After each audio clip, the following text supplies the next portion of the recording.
Now, the sight of bees buzzing around a garden or meadow is one of the first signs of spring in Britain and a pleasurable reminder of our need to live in harmony with nature. But our bees are in trouble. Declining numbers of both bees and beekeepers in the UK and abroad have sparked concern over the effects that loss of their pollination services will have on crop yields and biodiversity as a whole. But we can all do our bit to help.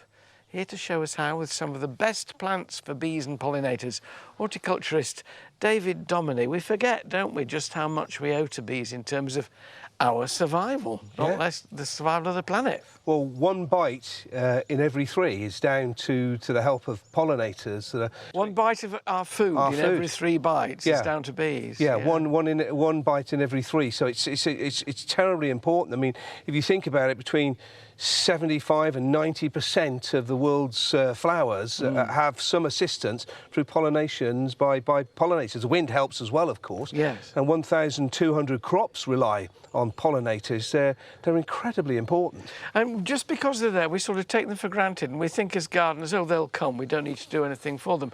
But we do. We do. And the smallest thing we do just in one garden, because if you add all the gardens up in the UK, it's about 750,000 hectares. We're the biggest nature reserve in the country. Adding the gardens together, the smallest thing we do ourselves, whether it's for our hedgehogs or whether it's for the amphibians that visit the garden and the pollinators too, if we all did something, it has a dramatic and incredibly powerful impact. I always think in my rather childish way that it's like the patches on a patchwork quilt. Your patch and my patch, and we join them together and we join all those little patches up. And the enormity of the quilt is quite astonishing when you think that they are all vitally important. And bees will find you in other pollinating insects. They're opportunists, aren't they?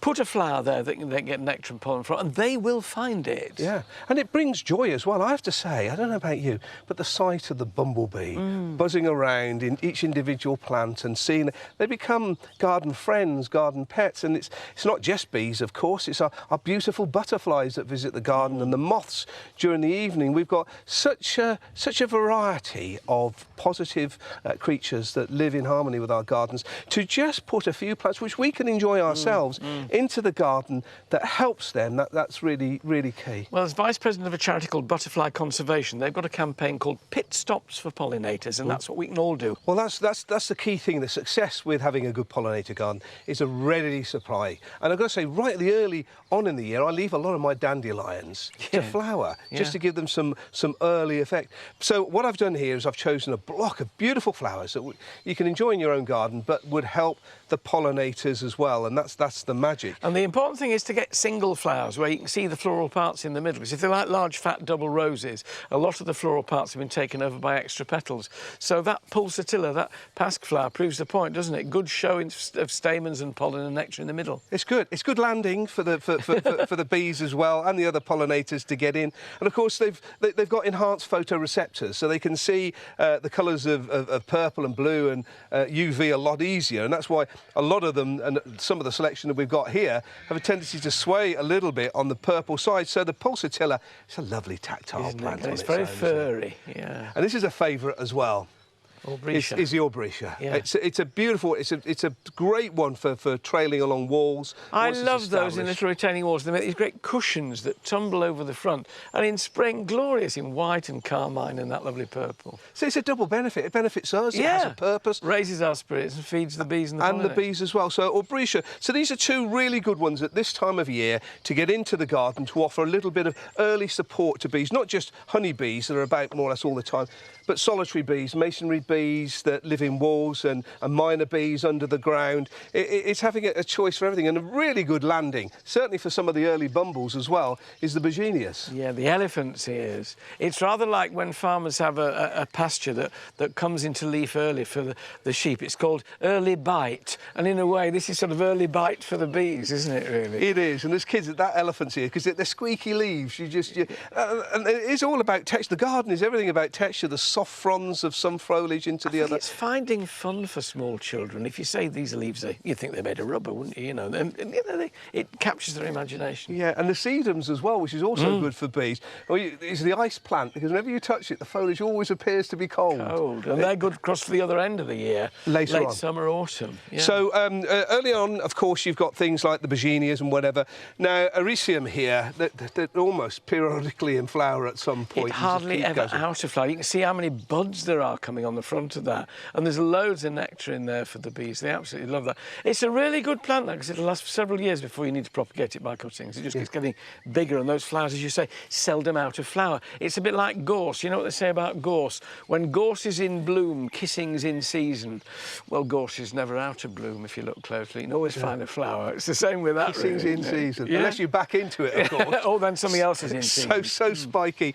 So if you're going to just choose one plant, this is pretty good to give that Bowles mauve wallflower. Yeah, lovely. Just so many buds just to keep coming. And of course, there's so many different varieties. It doesn't just have to be about purple as well. Candy tuft here, iberis, is another really good popular one for the pollinators. That's the perennial candy tuft, the iberis, isn't it? Because the little annual one you can sow from seeds, but that one comes year on year. And again, the long season, you can see it's always good on a plant to look for some out, but buds still to come, and you can tell then it's going to carry on for a good few weeks. That's the beauty of it. And of course, now as we start to come more into late spring, things like the aqualegias, which are really good, another really good access plant for the pollinators to get right inside. And this is what we've got. It's better for us as well. If you've just got a continual succession of flowers and colours, the interest really works well. Lovely common name, your granny's bonnet. Lovely spurs at the back of those flowers there with these sort of spiky bits. It's a beautifully constructed flower.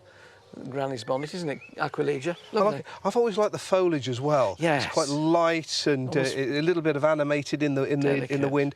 But we've already had the bumblebees around on this. It doesn't just have to be about really nice looking herbaceous plants. There's also shrubs as well. The Californian lilac, Ceanothus, is another late spring, early summer favourite to give that colour. And evergreen as well. But yeah, lovely sort of frothy sort of sky blue flowers on there. Yeah. But against the wall, if you've got it there, you've got a whole tower block really for. And they enjoy the extra shelter and the protection. Walls act like storage heaters, don't they? They take up the heat during the day, give it off at night, and it just keeps that flower nice and happy. And a big favourite restaurant for a lot of the pollinators, of course, the lupins, which are absolutely packed with the insects. I love it when they get on the flower and the bottom, the keel petals go down and the pollen comes out, sort of presenting itself. And the flower is designed to present its pollen and its nectar to the pollinating insects, particularly to the bees. It does, and things like foxglove as well is really good landing for a lot of the bigger bees as well to get in. And of course, honeysuckles as well. Well, look at the campanulus. Amazing. You can see why its common name's bellflower, can't you? Just absolutely covered in these bells, glorious, like a the Scottish bluebell, the harebell as we call it in the south. Wonderful bell-shaped flowers. Campanulum, meaning bell. Yeah, bellflower. And the hebes, as we get later into the summer, the hebes, so many different varieties, masses of colour that goes with it, and it's a really good source of food for a lot of the pollinators as we get later into the summer as well. That's key. And that's, of course, when your lavender will come out, isn't it? Here we've got it. It's still wonderfully fragrant for us when we squeeze the foliage this time of year, but when the lavender blooms start coming in mid to late summer, then, gosh, they're absolutely awash with bees. And you come right to the end of the summer and autumn when the fatsier flowers, those big starry things come out. Yeah, the globes there, and it's perfect for late food as well. So when anybody's, if you're looking to design your garden or to have one plant in for each month to support your pollinators right from the early parts of the spring right the way through to autumn time, you can have a balance of beautiful looking plants and embrace nature that visits your garden. Everybody goes to the garden centre in May and June, gets everything they like. If they went once a month, go to the garden centre or your nursery, your local nursery, once a month, find something in flower every month, plant it in your garden, then, I know it's obvious, but you'll then always have something in flower. Pit stops for pollinators, they'll be really useful. Thanks, David. It's a great, wonderful way of looking at the garden quite differently.